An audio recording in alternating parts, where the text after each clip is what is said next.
Well, living in the twilight zone. Hello, everybody. How are y'all doing? So good to see you. I'm glad to be back. I was on a little project and yeah, put some coinage in. And anyway, it kept me rather busy and tied up, as they would say.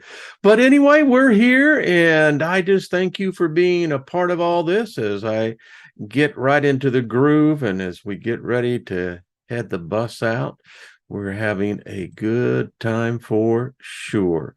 And there I am. Steiger, you're looking good. Thank you, buddy. Thank you. I appreciate it very much. And so are you. All of you are looking really good this day. Much appreciated. I've missed you all. I miss the times when we get together. It's very pleasant and it's uplifting. And for the most part, it's always fun. Hello, Nina. Caz, much love to you, darling. Got to get you back on. And good to see you. And Lost in Space, Graham, Susie Q, what's up? Multiversal God King. Hey, how are you doing? Favor and prosperity right back at. Hey, Lori, good to see you. Tyberry, thank you. Grace, good to see you. Scotty boy, Lost in Space, what's up, brother?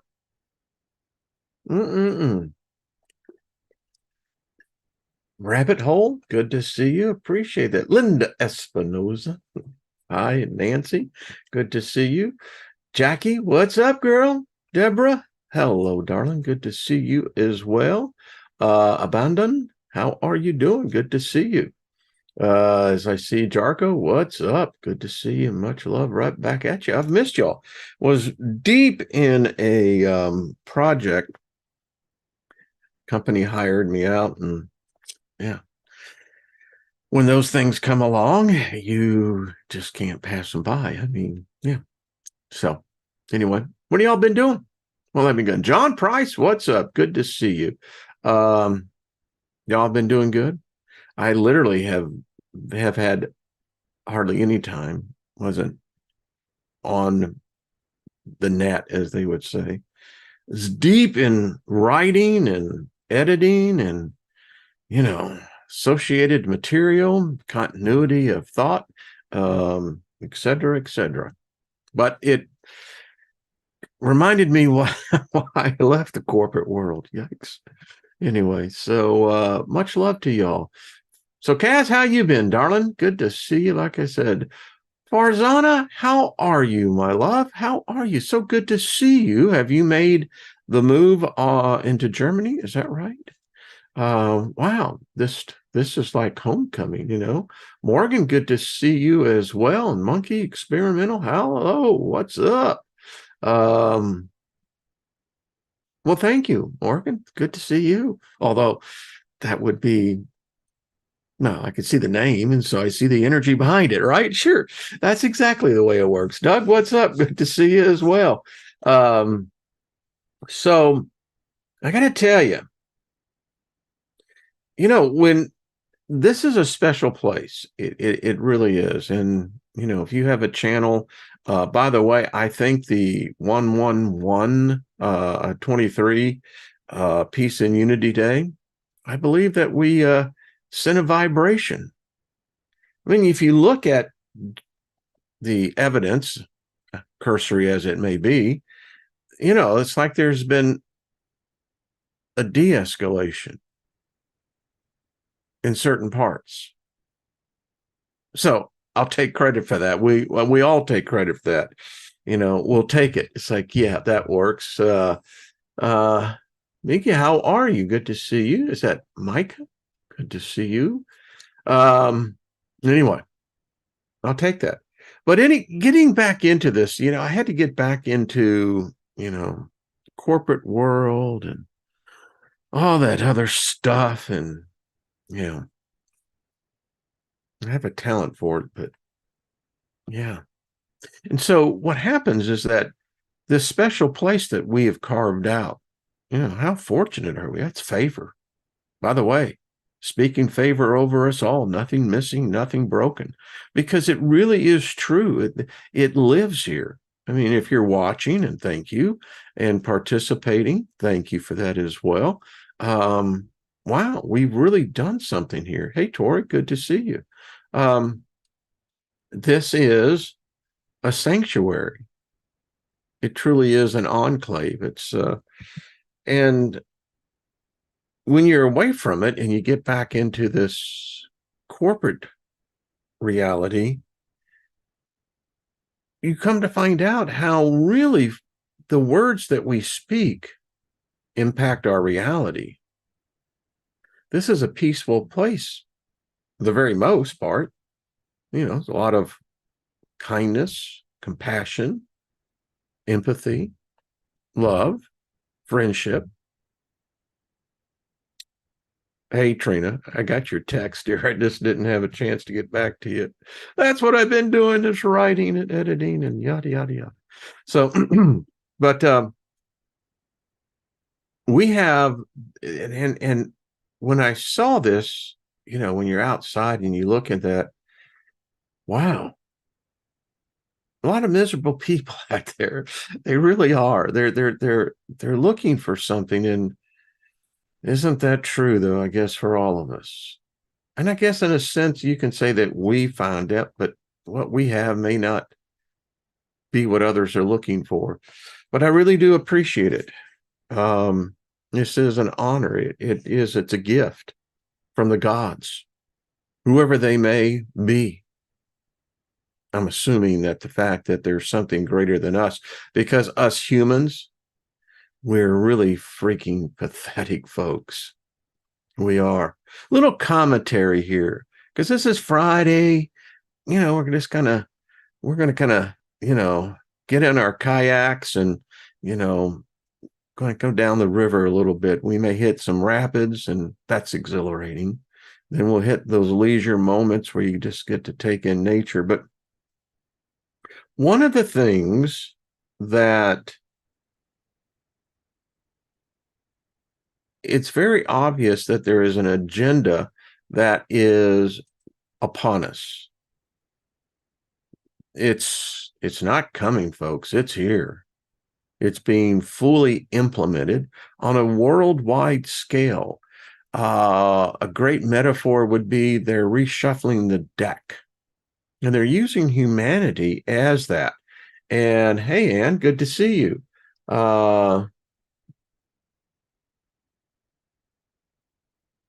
Nothing makes sense in this realm. It doesn't. And we're going to, hey, Morningstar, good to see you. And Graham, hello, good to see you as well. And this agenda it's well underway. I don't believe it can be stopped, unless there's a huge cosmic intervention. We're going to look at one thought that, there is this war in outer space, and it's being fought right here on Earth. Now, you could take outer space and replace that with heaven, just depends on what your frame of reference is. But there's very clearly something happening. And I don't believe it holds any good things for us, folks. I'm just telling you. And we're going to get into this. And, a shout out over to Southern Prepper One. He's always bringing this out about debt. And folks, we're all slaves. I don't care what kind of wealth you think you have. I mean, unless you're up into, 100 billionaire. I mean, if you're just a billionaire, you're a broke son of a bitch. You start getting up into the big numbers, you probably are going to write about this, but everything underneath, hey, S. Lee, good to see you. We're enslaved. We've been studying on death, and we're going to pick that up because it's very clear that we apparently are in some sort of simulation, reality that's pretty messed up. And, to be human, wow. two ways of looking at everything. One thing you could say where we've been conquered and enslaved, but then there's another part of me who says, you have to be one tough, hombre, and gals are the same way. I mean, I've known a lot of women in my time that could kick any dude's ass. I don't care if the dude was 6'8", seen him come down hard. But my point is, you have to be really a badass to exist and thrive in this realm. And depending on what your point of view is of the afterlife, wow. Maybe they've lied to us because they're scared as they can be as we enter in and make that transition. But in any case, I digress. The issue here is enslavement. Cheers, everybody. And we are. And that mechanism, ladies and gentlemen, is as well, I'm going to pull this up, is also going to be the singularity of our demise in our time. We will experience this. This is the world debt clock. We're going to get into the U.S., but our situation is mimicked in virtually every other country. And the number to pay attention to here, or this number, the public debt to GDP, gross domestic product ratio, and then external debt to GDP, the ratio. So, excuse me, and this is not good. And if you look at it, isn't it interesting? I could sit here and talk, and I can see that every word I speak is costing us about another, I don't know, $35,000, So we're about to hit $34 trillion. Now, folks, a lot of people don't want to talk about this, but I'm telling you, it's impacting the banking system right now. Our banking system here in the United States is undergoing, it's frightening as I got into it.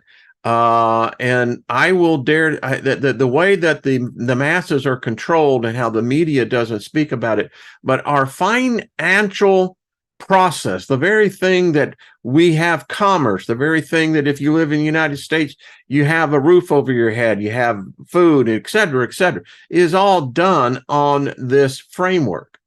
Well, the whole backbone is being completely replaced. The BRICS, I'm telling you, folks, this is a big deal.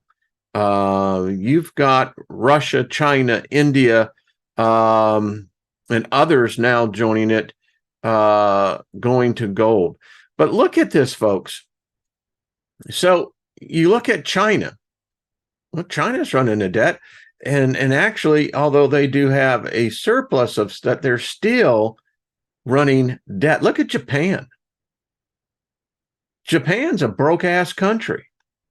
I mean, they're so damn broke. It's like at the Depression time when you got basically, buddy, can you spare me a dime? I mean, and there's some others that are far worse than us. Hello, all of you folks in the UK. How about this one? You're another broke-ass country. And folks, this is it's showing up in inflation. It's showing up in what you buy in goods and services. If you have a bank account that has a savings account in it, kiss it goodbye. Here in the United States, in the early 2000s, we did the bailout. Well, now because of the 2010 Wall Street Reform Financial Act, which was called the Dodd-Frank Act, the next one is going to be the bail-in. It ain't going to be by the government because our government's broke ass too. It's going to be the depositors going to bail out the banks. Then you got to ask yourself, then why the hell the banks need to be bailed out? That's another subject. But let's just continue to look at. So UK, you guys are in deep trouble. Hey, India. Now you know why India is getting off the fiat paper currency. They want gold. It's what they want. That's what they're doing. That's what the BRICS is all about. It's a gold-based currency. France. Man, what's wrong with you folks over there? Y'all broke ass too. Italy, you're worse than all of them. Brazil, what's up with this? And Brazil's part of that BRICS group. Brazil, Russia, India, China. That's where you get it. Canada, all of you folks up there, hey, Nina, look at this. You're 129% over your GDP. That means you're a slave. Means you're a broke-ass country. But hey, listen, so's the rest of the world. And this is a frightening thing, folks, because if this debt structure begins to crumble, which it is, well, this has worldwide ramifications, big time. Australia, hats off to you. You guys are, at least you're maintaining, yeah. Greece, well, we've seen the crisis of what happened in Greece 2 decades ago. And it never has been resolved. They're just more into debt than ever before. And listen, it's the old Proverbs. The borrower is subservient to the lender.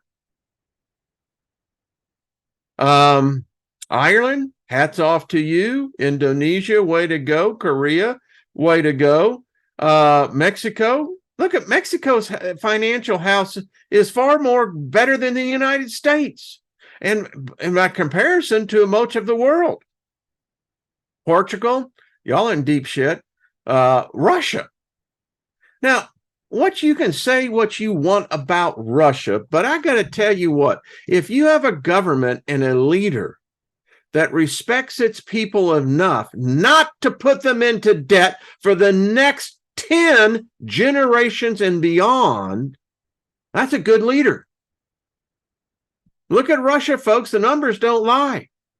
This is what makes Russia a very formidable foe in more ways than one. This is a wake-up call.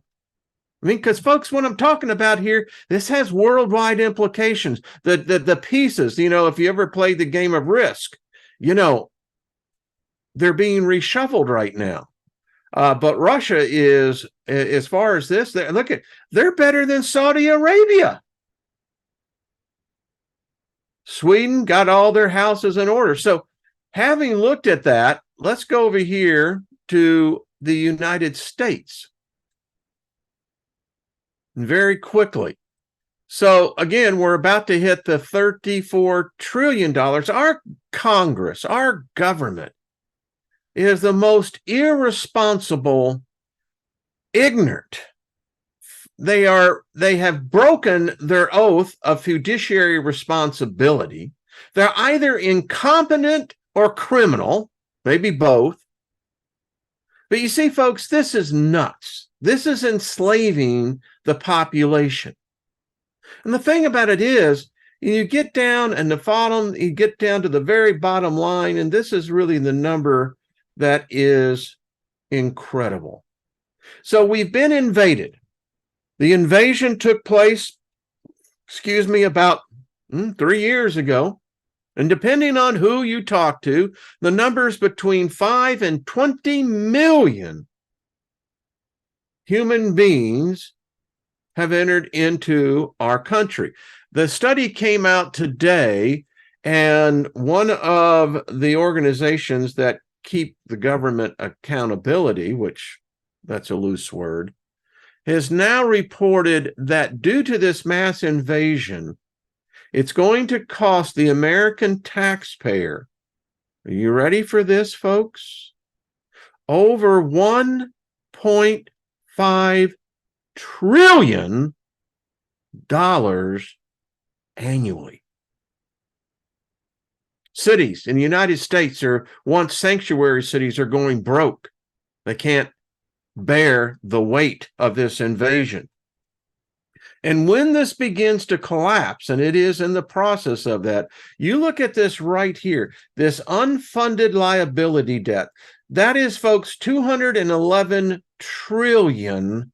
No way a country can ever pay that back.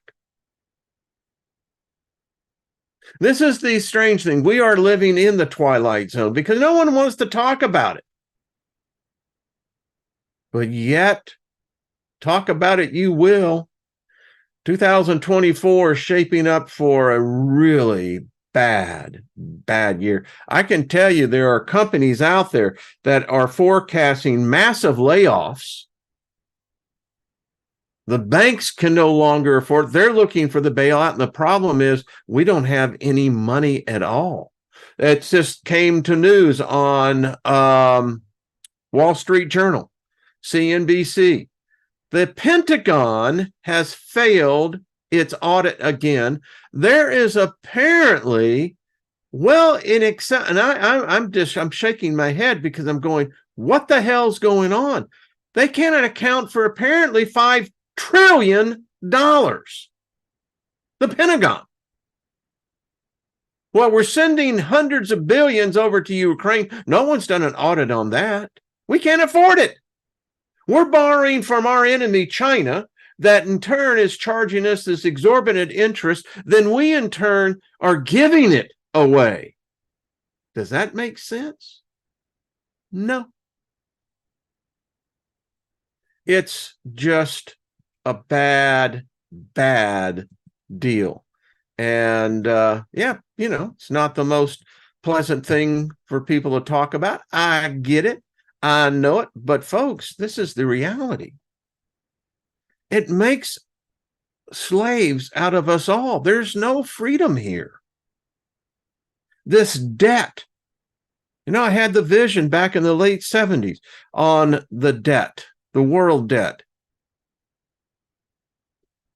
Some say that the supposed Antichrist will be a financial genius that will have a solution that the world will come begging for.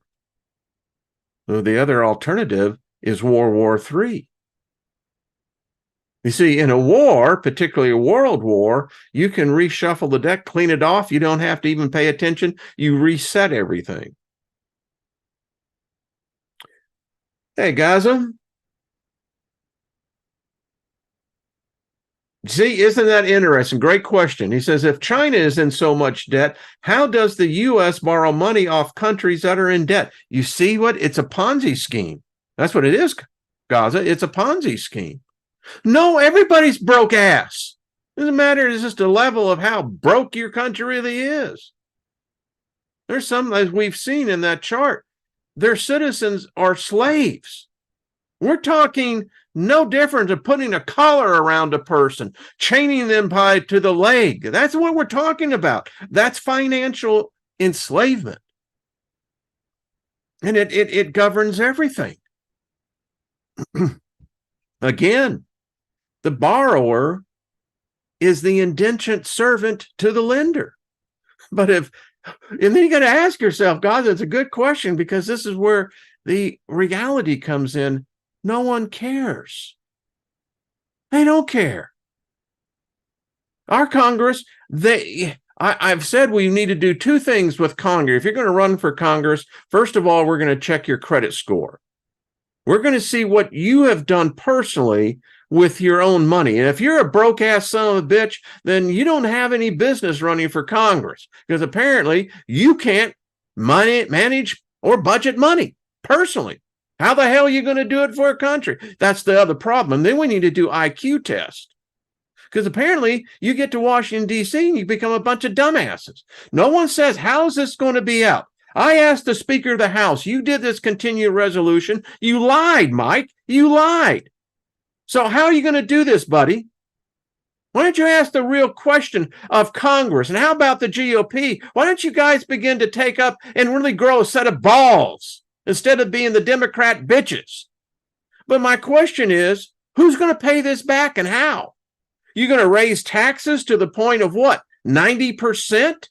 You kill commerce. You have nothing. You'll have a worldwide, the United States will become desolate. We won't be able to pay for our armies, our defense. It gets terrible, folks. and you can only kick this can. The United States has a cancer, and this cancer is killing us. This financial irresponsibility is a cancer upon our nation. It is the number one security risk to us all. And then you add everything else to it. Now, folks, we got to get our heads out of our asses on this and stop playing games. Each and every one of us. We get so lost into our own metaphysical thing that we fail to understand that we're allowing something to enslave us. And if we're so willing to allow something to enslave us in this realm, you're going to be a sucker on the other realm. I mean, you're going to come through the death process with a sign on your head that said, sucker, you'll be fodder for everybody. Hey, Joe, what's up? I mean, folks, this is just nuts. Debt. It's this agenda. I mean, someone is, I just have to say this. If you were in a casino and you were playing poker, you're going, but wait a minute, wait a minute. I counted 5 aces in that deck so far. And you realize that, man, you already lost your hat before you even sat down at the table. And that's what it is. It's a rigged game. So where is the magic then? Where are the master wizards? Where is Lucifer? Where is the demons? Where are these dark arts? Are they a part of this enslavement? If they're so powerful, this would be an excellent time for them to come forward and say, hey, we got a better solution. Oh, that's right. We want to play make-believe. I'm sorry. I have to get back to it. Hey, Chloe. What's up, Bonnie? Good to see you. Hey, Mary Wins. Hello, darling. But, it's my frustration. If the occult is so powerful, I mean, I've yet to say that the occult has overcome the God spell, the Abrahamic religions. I mean, that's some powerful magic right there. This whole system we're on comes out of the Babylonian era. Now, you got to look at that and go, now, what's going on here? There's obviously a connection from another dimension, another realm that's influencing this. Because I can't believe that human beings of an average intelligence, supposedly sentient, apparently we think we've got these souls and these spirits that somehow ascend to something higher. But if you failed here, what makes you think you're going to be a success over there? Just asking for a friend. Hey, Max Remote, he's got a viewing class, and I believe Max does his on Sundays, I think. But anyway, so, yeah, I know. You got to look at this thing and you go, okay, so what the hell is going on? So I'm throwing a lot of stuff out there because this is kind of like, Freeform Friday. So I had this document, and it's really odd.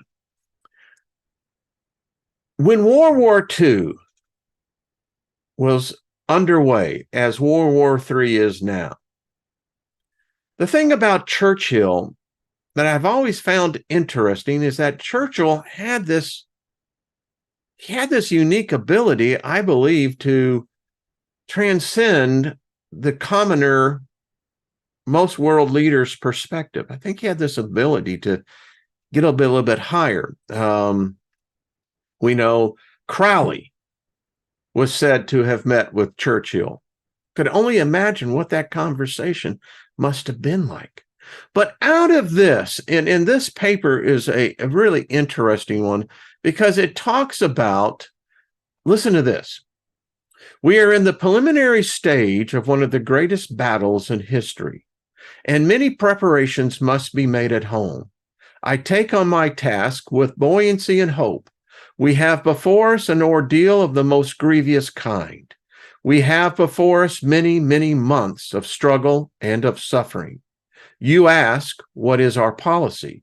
I say it is to wage war, war by sea, land, and air, with all of our might and with all the strength that God can give us. You see, war it's a glorious thing. Think about with war. Heroes are made, decorations are given, medals are passed out, and lots of money is made. And the most precious commodity and currency is human souls with the blood that they spill. Anyway, I digress. To wage war against a monstrous tyranny never surpassed in the dark and lamentable category of human crime. If this is what we, and of course he's making reference to nationalism, Nazism. Today, communism, socialism, Marxism. To wage war against a monstrous tyranny, what do we have today? Holy crap, this is beyond Godzilla. This is Monster Zero, you know, the true Hydra, right? This is our policy, you ask. What is our aim? I can answer in one word: victory. Victory at all cost. Victory in spite of all terror. Victory, however long and hard the road may be. Winston Churchill, 10th of May, 1940. Now, I find this interesting because he says, I speak to you for the first time as Prime Minister in the solemn hour of the life of our country. Ladies and gentlemen, you saw the world debt clock. If we can't figure this debt out, at some point, all the goodies stop. You can only print so much money, and you go to a digital currency, you are truly a slave. There ain't no getting out of a digital currency. You have no control over it. We have very little control over hard currency today.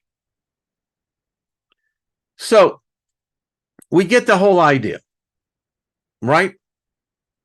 People are dying. Terror attacks.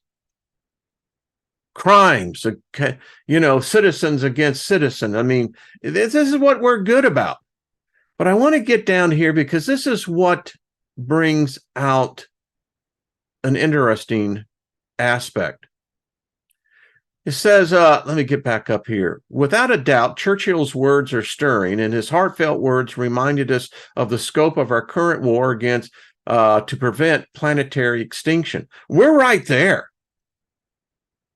I mean, the United States, and now we're finding Russia and China are they're moving nuclear assets, ladies and gentlemen.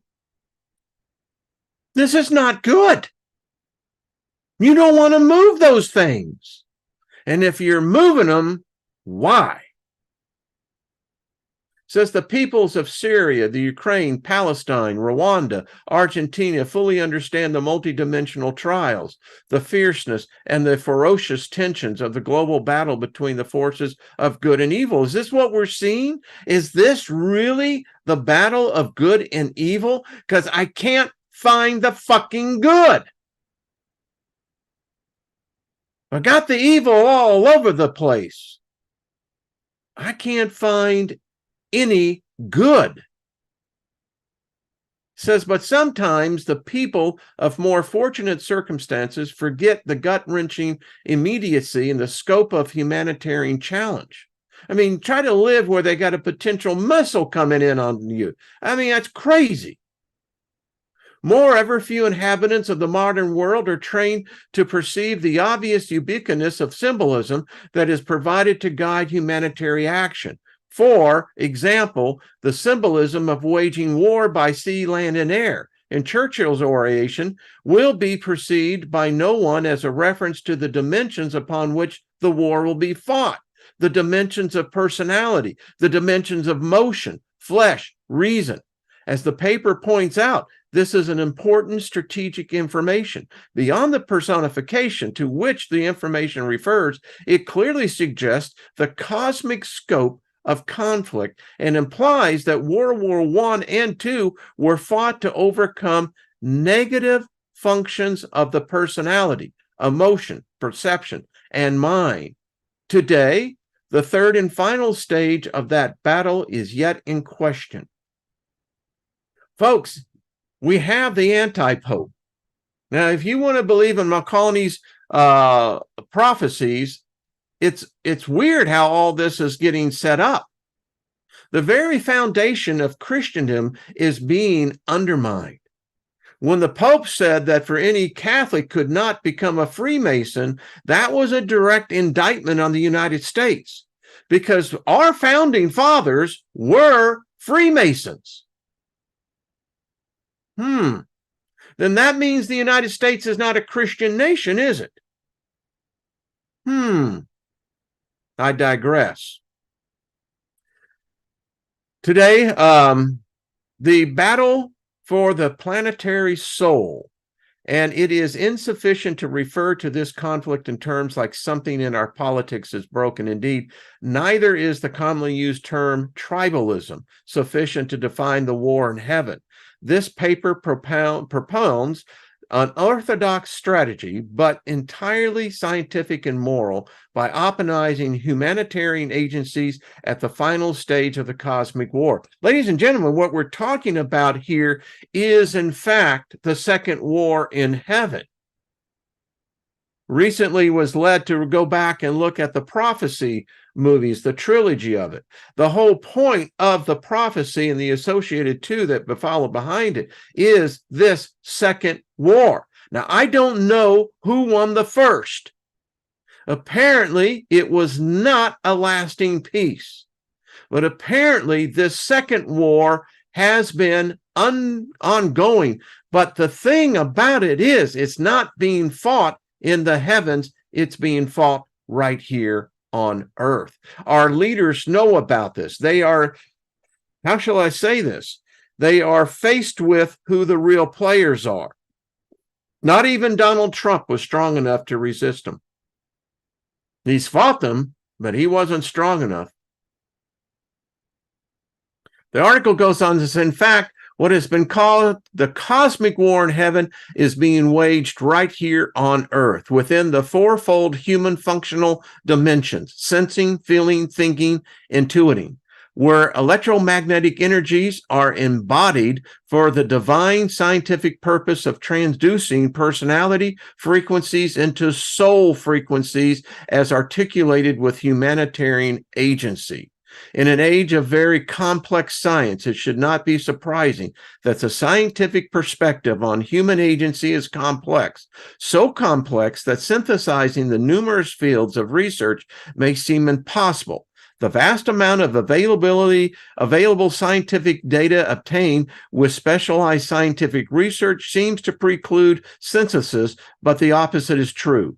This paper establishes a common denominator with which megadata from the diverse fields may be correlated with today's powerful computers in the form of psychology, video games, PEGs, the project's refined electromagnetic signatures, the antidotes into the media sphere. Now, I won't continue on this because I got other things I want to do, but here's the point. All of us are immersed in this electromagnetic soup. 5G, 6G. It's said that Comcast, Infinity, Verizon are already on 10G, on upper military wavelengths. The point is, if you look at the paranormal and you look at what we call the supernatural, everything that when an angel, God, Jesus, demon, whatever it is, appear, the thing that we're truly understanding now is that these are somehow and now embodied through electromagnetism to where we can see them. They become physical forms. Now, if you are immersed 24/7, there's no escape on planet Earth now. You have Musk on his project of populating the Earth with these low orbiting satellites so that everybody on Earth can now hook onto the neural net. The problem with the neural net, Mr. Musk, and you should come on this show and discuss about it, is that you haven't looked at the spiritual aspect of it. That if we have, in fact, as humans, now developed an electromagnetic so-called environment, we failed to adapt the intelligence to understand that there are those beings that actually immerse themselves, feed upon it, which means it impacts you and I. It cannot be a coincidence that the more that we put Wi-Fi, the more the 5G, the more the 6, the 7G, the more paranormal incidences happen. The world is experiencing right now what one physicist said is definitely seems to be a portal opening. Now, if it is in fact the electromagnetic fields that we use today, and by the way, if you're a god, this is what you probably look like. You are a god, a being that is in fact probably existing in the electromagnetic field, the sphere. And since now that it occupies everything about us, everything we do, everything how we speak, everything how we learn, entertain ourselves is now in this electromagnetic sphere, to say that there isn't unseen entities that begin to take place. And again, the correlation as the intensity increases, soon within the next 2 years, 6G is coming out, 7G. We're going to see an increase in the paranormal. And I have no doubt that there's going to be this blending. It'll be captured on live television. When news crews are out there, I believe that the veil is being continually eroded by the intensity of this radiation. The other problem with this radiation is that it doesn't do us good. We're in the midst of a magnetic pole shift excursion. Our magnetopause is weakening. Cosmic rays are coming in and bombarding us, and that's all combining. Because to start out the show, when I showed you the debt clot, you can't tell me rational human beings say, oh, well, that's fine. Ain't no big deal. It's the biggest deal of all. And then again, you look at the shift of how people are reacting today. And they're reacting. And the question then becomes, is this electromagnetic soup that we're in? And this is really where that parasitic idea comes in, that idea that there are parasites feeding off of us, but where they're really feeding off of is not only the electromagnetism, but it's everything that's immersed into that, you and I.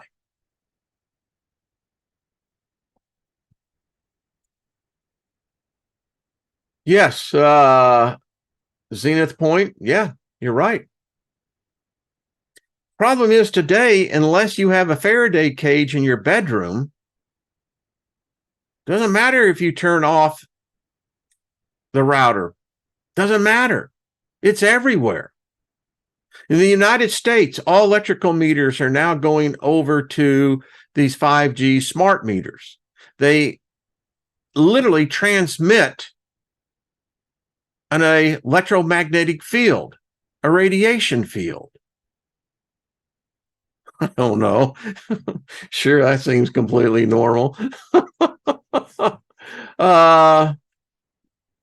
Stephen Park said, I'm very curious about what will happen when the tech turns off. I don't believe it ever will. And this is just a thought, and I'll just throw this out there. Tesla proved that we don't need electrical towers. We don't need electrical lines. Listen, you want to know why they'll never sell a cure ever? Any pharmaceutical company, and they're probably going to ding me on this, is there's no money in cures. There's a lot of money in managing. But the same thing with electricity. There's no reason for us to be in any way generating electricity from nuclear, from coal, well, you don't need to generate it. It's all over the planet. So getting back to my point, AI knows this. If it's figured that out, back to your point, Zenith, is that it's already figured it out. I mean, all you have to do is take 2 copper wires, put them in the ground, and put them in a potato, see what happens. Put them in there to where you can read in a voltage meter. The ground naturally produces a current. That's what it is. It's an electromagnetic soup. I did a video on that 4 years ago. Yeah. And you also know what's frustrating? When YouTube sends you and they said, well, we're removing a video, they removed a video with Rex Bear and I think 6 years ago, saying that, it was medical misinformation. It didn't exist back then, YouTube. And it wasn't. They showed me their reference. It wasn't. We're all slaves. Drinking my green tea. I'm going to have my spice tea as well. I mean, I'm just talking out there, just saying, and listen, if it ever comes to that, follow me over there on Rumble. At least you can talk there. You don't have to be like YouTube. The problem with YouTube is like walking on eggshells. That gets tiresome. YouTube, you need to encourage your creators. You don't need to be slapping them. That's wrong. Anyway. But it's true. This whole thing, this war, and we're so primitive in our thinking. We actually think us as angels and demons. But, there is some kind of freaking war going on. And it seems like we, us humans, the slaves, have built them an apparatus that they've been waiting for. This apparatus looks a lot like was when back in India, some 5, 6, 7,000 years ago. They had an apparatus similar to what we have today. Now, their gods, the blue beings, apparently this is how things are done. We know batteries were used in Sumer. They were used in Babylon. Electricity is a natural aspect of this planet. And electricity and the supernatural beings, whether you want to call them angels, demons, however it is, God, Jehovah, Yahweh, uses a key fob. The damn thing put off more bad radiation. In fact, the fact is that when apparently Moses went into that ship, now you get the story where he's walking on the mountain, but the real story is this being, Yahweh, is a being. He's not a god. We think he is because he's got the technology. They know how to use electromagnetism. That's my word. Electricity isn't no big deal to them. They know about it. It's radiation. That's why Moses illuminated. He was irradiated. Had to walk around the rest of his days with a veil. I'd like to have seen that. S. Lee, that's true. Energy is the language of God. I would agree. I think that's very are. And Mary Wynn says we're batteries too. I mean, if Morpheus brought anything to the consciousness of man through his talk with Neo, was that, hey, we're nothing more than an electrical charge. That's all we are. Some are positive, some are negative. Hey, Blazing River, what's up? And Gilbert Smith, how are you doing? Mark Smith, right back at you too, buddy. Hey, Aaron, good to see you. But yeah, I mean, this can't all be a coincidence. So I'm going to bring this up. So I thought this one was interesting as well. This is a book allocation. It's that, and I love this. So it says, perhaps heaven is your never-ending dream and natural afterlife. And I got this. It was real interesting. As I said, it's all connected, but it seems like we're, doing a lot of quick bus stops, as they would say. The theory of a natural afterlife locates heaven in a natural versus supernatural realm. It's consistent with the near-death experiences, science, religion, and very plausible. Get this, folks. The theory of never-ending experience.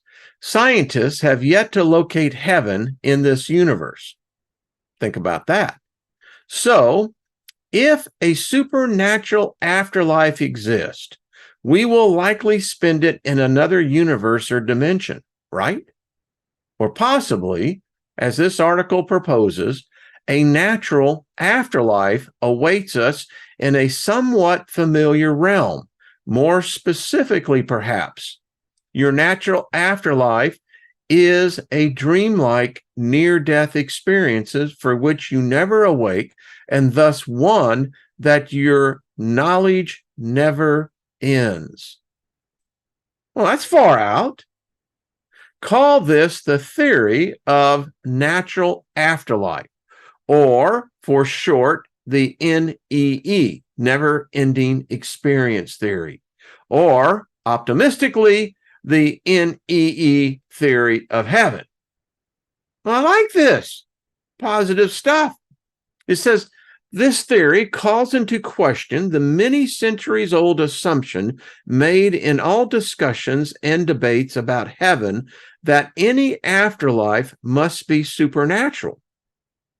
One such debate was fueled by a book that for months was at or near the top of the New York Times nonfiction bestseller, Proof of Heaven, a neurosurgeon's journey into the afterlife by Dr. Eban Alexander, Simon & Schuster, 2012.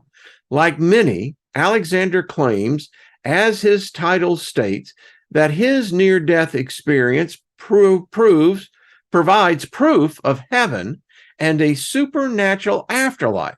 Setting aside the insufficiency of his proof, others claim that based on scientific research, NDEs provide no evidence or proof of a heaven or supernatural afterlife. See the examples in death of a near death, even if heaven is real, you aren't seeing it. I love that. That is cool. Even if it is in the supernatural, you ain't going to see it. There you go. Peace of mind, near-death experiences now found to have scientific explanations. In the Scientific American, has science explained the life of after death, how stuff works, etc., etc.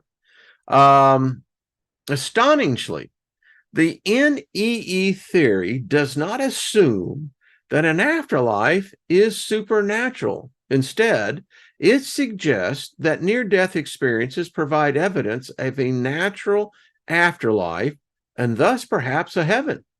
In many NDEs, individuals similarly describe intense dreamlike experiences of being drawn through a tunnel towards a bright light into a celestial realm and of feeling wonder, love, and contentment. The NNE theory suggests they are indeed experiencing heaven, but then they awake and return to consciousness. That is, the NDE doesn't become their never-ending experience and natural afterlife, although it very well could have been. To better grasp this, imagine what it's like to never wake up from a dream, something none of us have experienced. More specifically, imagine you're having a dreamlike near-death experience. Effectively, you're in heaven, but then you die, and with death, when all mortal material-based consciousness ends, you never become consciously aware that you're not in heaven, i.e., that your near-death experience has ended. It's not like the NDE screen displays the end or even goes blank. Thus, as far as you know, you're in heaven forever. The concept of time here is like that which you've experienced before life, before you were born, timeless. Billions of years pass by in no time at all, literally. The big difference, however, is that your afterlife begins at death, enjoyably immersed in a glorious, dreamlike experience. While this experience physically ends, from your mind's perspective, it is now a never-ending experience, an NEE. After a billion years have passed by and death has long since erased all memories from your brain, you still believe that you are in your NDE, your NEE, and natural afterlife. And there's the chart. I like that idea. I don't know about you. I find that kind of cool. I mean, in my NDEs, I was never afraid. It was more like falling asleep. It's what it felt like. Anyway, and I've gotten some really interesting emails. I'm behind them on all, and I apologize for that. I'm not ignoring them. I was just heavily involved in a project. So, yeah. Chloe, how are you, dear? Good to see you. F. Kitty. So this is purgatory. You know, it's interesting, Kitty. It's there is a lot that could say that this life is. I mean, you think about it. Why is there a punishment for something that you typically, either in your mind or your social culture, whatever, where you're punished? Doesn't make sense that you would be continually punished into an afterlife. Thus, the idea that this is a sense of purgatory. I mean, we've all screwed up, but we've all had moments of immeasurable benevolence, helping, compassion, sacrificing for. And I don't know about you, but it seems like, you get bit more often than the stuff that is perceived, like you messed up. But the rewards for your good actions, it's like, when's that going to take place? Yeah, it's just me. Well, skepticism is good. I mean, never stop asking. So I told my wife, I said, on the epithet for myself, all I wanted to say, he just asked a question. That's gotten me here. I just asked a question. And, now I live in a authoritarian, environment, Orwellian. The government watches everything. You've got media platforms that conspire with the government. And you're going, wait a minute. That ain't right. But, yeah. Graham says punishment is warranted to prevent recidivism. I disagree with that, Graham. I just, because that, I grew up in abusive where I was beaten as a child. I could have learned a lesson just as well in love. You didn't have to hit me. You didn't have to hurt me. I'm intelligent. Anyway, Graham, that's mine. Response to that. Deja Rain says, I feel like my dreams are continuing story. It's true. It is. It's very true. Yeah. I like the articles. Kitty says, maybe this is being sent to the corner to think about it. That's not the problem with reincarnation. I mean, if there's a limited amount of souls, or maybe we all don't have souls. I mean, I don't think the reincarnation thing works. It just doesn't work for me.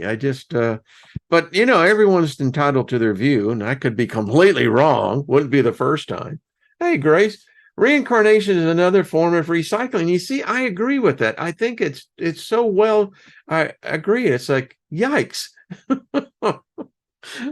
Folks, this has been fun. I have missed y'all. I love the exchange of ideas here.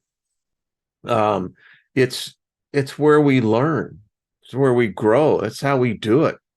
And to me, it's like, this is the purpose. I'll remember these get-togethers. They're cherished gifts as far as I'm concerned. The energy that y'all put into the chat room and by listening, it's an energy gift. And it's beautiful. Y'all are beautiful. Just saying. Bonnie, right back at you, darling. Hey, Brandon, how are you, brother? Good to see you. Anyway, y'all are the best. Party on, yes. What is it? Be excellent to one another. Party on, dudes and dudettes. Graham, right back at you. Loretta, yeah, I do. I miss y'all. I just, I think that this is what it's all about. So thinking about this as well, just going to let y'all know that I have been thinking more about moving to Rumble, but more specifically I'm going to bring back the Steiger perspective. That'll get me into hot water real quick. But yeah, actually had someone who is, I won't say what they do, but they went back and listened. You can actually go back to Artists First in their archives. And they said, holy crap. If you were to say this today, and I went, yeah, then someone wrote back, on the things that I were telling you that was going to happen, and they happened. And someone said, who were you talking to? Well, I don't know. Hey, Nina says, join her for Horns of Goddess, episode 12. There you go. Ruby, how are you, my darling? Have a great weekend yourself. Thank you, Chloe. Elderberry, right back at you. Rod, Lost Art Dusk, how are you? Good to see you. Gaza, I know it's early in the morning there, but happy summer.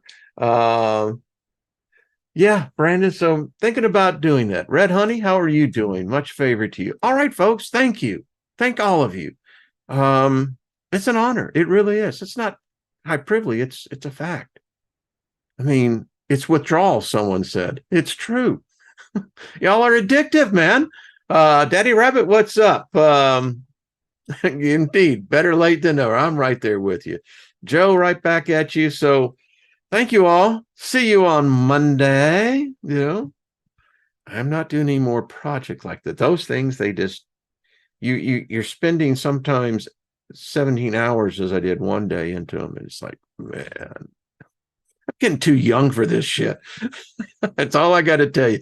Too young. Good to see you. Horns of Goodness with Robert V. Okay, there you go. And Nina left the link in the chat room. All right, folks. Much love to you. See you on Monday. Yeah.